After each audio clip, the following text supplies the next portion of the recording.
Hello and welcome back to Rams Talk, the preview show. We're looking forward to Peterborough away this weekend. As we know, a tough place to go, but a good away day. Joining me today is Sam from the Yellow Block to preview the game. Sam, how you doing? Yeah, very well, thank you. How are you, Jamie? Yeah, I'm very well. I'm not looking forward to Saturday. We don't tend to do... In my memory, it's either raining or we lose or just something happens at Peterborough away. So, hopefully we can change our fortunes. We have developed, haven't we, a bit of a habit of meeting each other very early in the season and at London Road very early in the season over the past few seasons. So, yeah, it's started to be a fixture, hasn't it? That's got a little bit about it because of the late goals and stuff. And I didn't appreciate, but I was looking at your squad list, and you've got so many ex-Posh players. Like, some have obviously very, very little past Posh experience, like Scott Loach, who made about 5 or 6 appearances. But then, obviously Mendes Lang and Connor Washington and Callum Elder was on loan for us for a season. And obviously Joe Ward, who you signed in the summer. So yeah, lots of familiar faces in the squad. Yeah, that's it. Let's just hope they know where the goal is, I guess, at the Posh. Let's see if they can score for us. That would be good, I guess. And as long as it's in your goal and not our goal, I guess. Yeah. I mean, great memories of London Road, the old away end that had such a good acoustic. And, I think of recent years, we've not done, in my eyes, not done as well as we probably can do at London Road. So hopefully, performance is obviously better on Saturday. Just want to talk to you, I guess, about Peterborough, how the season started so far. But I guess just wanted to start by touching on the playoff campaign last year. And I think it was Joe Ward for me that was when the pendulum swung for me, when he committed that foul and gave away the penalty. And now he's left the club. Has there been a hangover? I look at the table, your joint top with your rivals Cambridge United. It doesn't appear that there's a hangover there. Is that fair to say? It's a bit of a weird one, to be honest. The feelings at this stage of the season, because I think it's fair to say that they've done better from the opening 4 games than a lot of fans were predicting. It's still such crushing disappointment and emotion when thinking about how last season ended with the playoff defeat and, in the headlines for all the wrong reasons, and everyone's talking about it being one of the greatest playoff semi-finals ever. And obviously all us Posh fans are thinking it absolutely is not. And then sort of all the stories across the back end of last season and over the summer about all the finances at the club, and we're in a bit of bother with owing some investors in Canada significant sums of money, according to some of the reports that have been out there, and everyone preparing for a season where it will just be about survival, and we'll lose some of our big names and not really get any other big names in. And as we sit here and chat today, we've still got Johnson Clarke-Harris. We've still got Ronnie Edwards, and whether that's because we're holding out for more money than we're going to get for them, whether it's because people are putting lower bids in, knowing a bit about our financial situation, or whether it's because we're just, happy to sit it out for now. We've got those 2 very good players at League One level still in the squad. We signed a great player in Collins from Exeter, who's put in some great performances so far early this season. And, on paper, we've had some tricky games with Reading away, with Barnsley away, with Charlton at home. And we've slipped up in what was, on paper, arguably the easiest, Northampton away. And I know Barnsley have slipped a bit, so maybe that result wasn't as good as we thought. I'm not quite sure. Obviously, it's far too early to go into too much analysis on that. But, I think a lot of people were predicting around mid-table. I made a prediction on the Yellow Block pod that we'd finished 8th, and that was probably one of the more optimistic predictions for this season. And then we've had won the first 3 and lost at the weekend.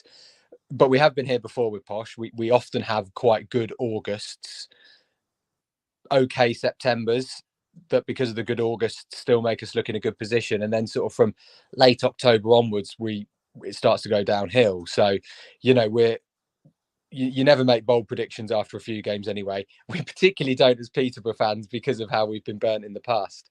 But yeah, we're obviously happy with the start, and we've been playing some good football in the process as well. You know, away at Barnsley, 1-0 down, and some of the football we played was phenomenal. So, you know, I really don't think people were expecting that. So, yeah, we sit here quietly happy with how it's gone so far, but you know, not getting too excited because we have been here before and it's not particularly worked out well across the whole season.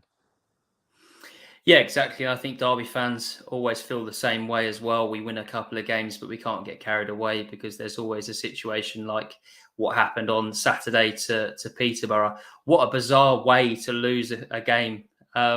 Just a nothing ball into the air. And I think if he did it maybe 100 more times, it would never end up where it did. An absolute kind of carnage in the stands as well. But it looked like it had 0-0 written all over it. Really seeing some of the reviews. And then that's just, you know, that's the sucker punch at the end. Do you feel like that has potential to happen a couple more times this year when you're playing that level of opposition? Did they drag you down to their kind of quality? Because you said there that you'd played some good football against Barnsley. We were on top, really. I mean, we have a very good record against Northampton. I know, obviously, Cambridge are our Cambridgeshire rivals, but sort of depending on when you grew up, when you were born, to many, Northampton is the main rivalry, especially as we played them more often than we have Cambridge over the past 20, 25 years. And we have a really good record over them over recent years. We've not really been, well, not even dropped points. You know, we win against them quite often. So it was an unusual experience in that regard. And yeah, I mean, the goal for, you know, so far out on the right wing and then hooking it with your left foot, just nothing. And Balakovic has been a really good keeper. You know, it's not often we buy keepers, and he's been a good find.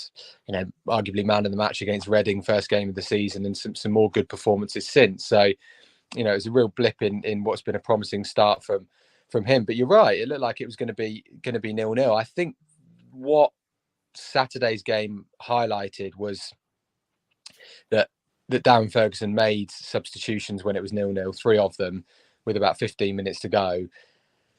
And I don't think he needed to because we were on top, whether he felt he needed to freshen things up. But what it highlighted is that we weren't as good at that point and after that point, and the squad depth maybe isn't there. And that might be where some of the things I was saying earlier, with some of the financial concerns and people's concerns about where we'll finish, it might be that, our starting 11 is as good as anyone's, but it's the depth from the bench where we're not able to turn games or, either where we're behind or where we're on top and, late on trying to wrestle a goal. And that, if we get a couple of injuries perhaps or whatever, that might be where we come unstuck this season.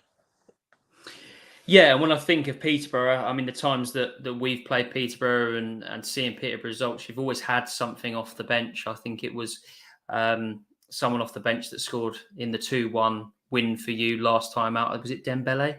Is that right? Oh, in the championship season at the start. I'm not too sure, but I remember it being a sub off the bench and me just being completely amazed that he wasn't starting, to be honest, because he completely changed the game when he came on. Yeah, I think if memory serves, both Dembele and Burrows came off the bench and they scored both the goals, obviously deep into stoppage time, Dembele's, and he wasn't starting because I think he was rumoured for a move away at that point. Yeah. But yeah, that was a special game. And then obviously last season it was later in the season, wasn't it? And we won that game, and obviously proved to be crucial because we pipped you to the post on the last game of the season with the playoff. So I completely forgot about that when I was saying earlier about how the games had a bit of spice to it because we've been in the same league, went down together, and obviously when we've played each other, it's either been the start of the season or the February game where you won 1-0 late on. There's been the late goals, so yeah, there's been it's taken on a bit of a bit of importance, hasn't it, Posh Derby? For sure. Yeah, no, definitely. We've obviously mentioned Clarke-Harris. Is he the danger man at the moment? Tell us about Clarke-Harris this season.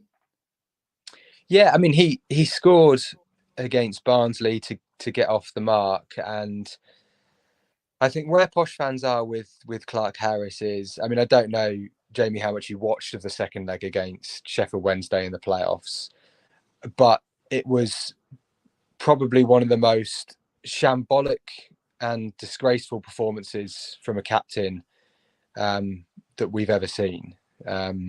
Didn't run, didn't control the ball, didn't fight, didn't show any desire. At least that was what it was like looking at it from the TV perspective. And I think everyone in the ground at Hillsborough was saying the same. It was an appallingly disgraceful performance. Many expected him to be gone over the summer, not because of that, but he's been here a few years, scored a lot of goals, and it was in the final year of his contract. So he still might go. The fact he's here, it'll be great if we keep him, because he's a lethal player at League One level. His record speaks for itself. So fair play to him that he's still putting in the performances and showing that commitment. And good to see him get off the mark. So yeah, he'll always be a threat at this level. Ephraim Mason-Clark's been handed the captain's armband from Clarke-Harris, and again, he's a danger man. First season with us last year, and really grew into it, and back end of the season picked up in terms of goals and assists and his general contribution moving forward. And we're expecting similar from Poku as well. So kind of those three at the front is kind of where the danger lies. There's a player we've got called Joel Randall, who we signed a few seasons ago from Exeter, and it's really not worked for him. Injuries, failed to settle, hasn't played many minutes at all. And behind the scenes, the sort of media team have really been trying to put him up as a poster boy and get him back in people's thoughts. And it's been quite a clear and targeted marketing campaign. And to be fair, he's responding, and he's showing a bit of a glimpse of why we paid the money for him. So if he continues, then that'll be good. And that means we've obviously got quite a few options who can cause problems. Yeah, and I guess Peterborough, for me, going down the years, you've always had that talisman up front from even the days of Mikhail Smith, McLean, all of these players, Assombalonga, down the years. It just feels that Peterborough, maybe it's that stadium, maybe it's the shirt, maybe it's the city, you never really know, but they get the best out of those kind of forward players. And like you say there, I mean, Johnson Clarke-Harris for the last couple of seasons has been superb, and I know I'd love him in this Derby team. But then again, if he's going to put in the performance that he did, like you said there, against Wednesday, then potentially we'll keep the ones we've got for now. Yeah. And then obviously Dwight Gale was one of ours as well. Went on to play in the Premier League. Ivan Toney too, and I know he's not playing at the moment. Of course, got his England debut. So obviously we've had some less good signings in that time, but I think we have a pretty good record of getting players and getting big money for them and progressing their careers. That's of course a downside, because people come and they think we're just going to be a stepping stone onto the next thing. But I think that's when it comes down to the mentality of the player, and not just seeing us as a stepping stone, knowing that they'll put in a good couple of years, and that commitment. And Ivan Toney summed that up in bucket loads. So yeah, it's nice that that's how we're perceived by other fans, that we've got this reputation for having that firepower up front. And that's not over 2 or 3 years now. That's sort of going back 15 odd years. So yeah, it's nice that we have that reputation. It's certainly a good thing. For sure. Has Ferguson changed anything in style of play from last season to this season in your mind? Not really. He's always a believer of obviously playing progressive, free-flowing football. Unusual. Obviously, we started the season with 2 clean sheets, 2 1-0 wins, which isn't very Fergie-like. So no, he's pretty consistent and true to his style and how he likes to play football, with the sort of 1 up top and the 3 in behind, and trying to use that pace. So yeah, he's not really changed too much, to be honest. He is someone who is just a safe pair of hands, really, for us at League One level as well. So it's a sort of a comfortable, familiar relationship. So I'm sure he'll bring out the best of those players through the course of the season. Yeah, for sure. And you said there earlier that 8th for you was the prediction.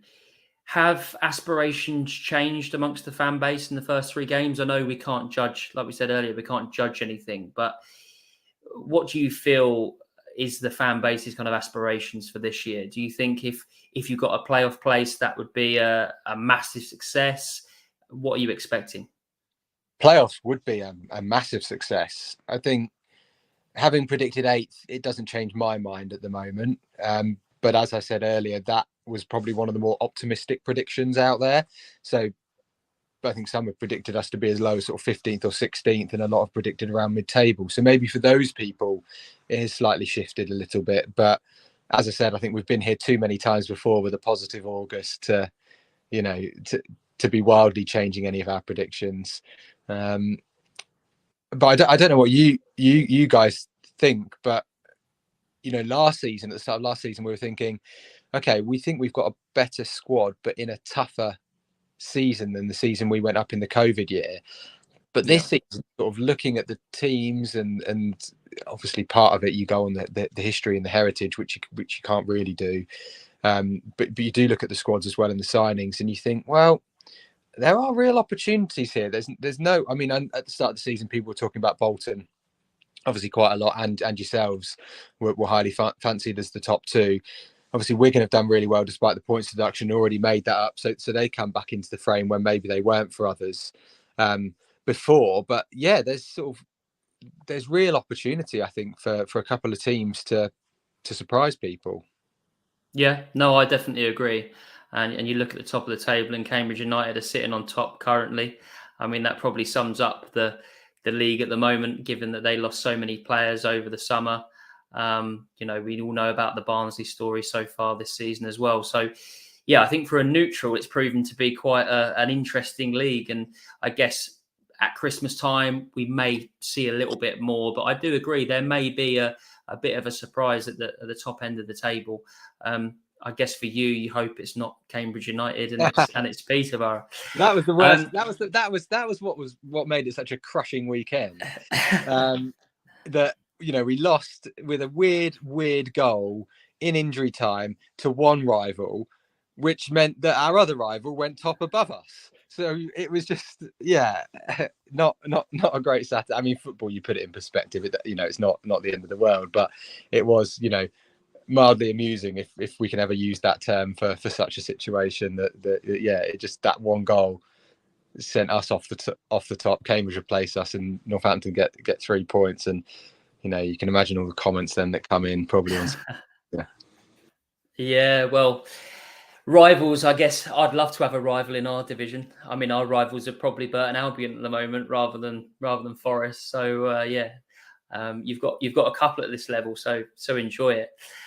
Yeah, Stevenage not far away. Leighton Orient isn't a million miles away either. So it is a good league for us this year. Yeah, and at least you won your derby against Burton then. Yeah, there you go. And that was probably our most convincing win of the season, which feels quite ironic because we never seem to do well there, which is quite strange. But again, I guess sums up the topsy-turvy nature of this league so far. What weaknesses do you think Derby could potentially exploit on Saturday, Sam?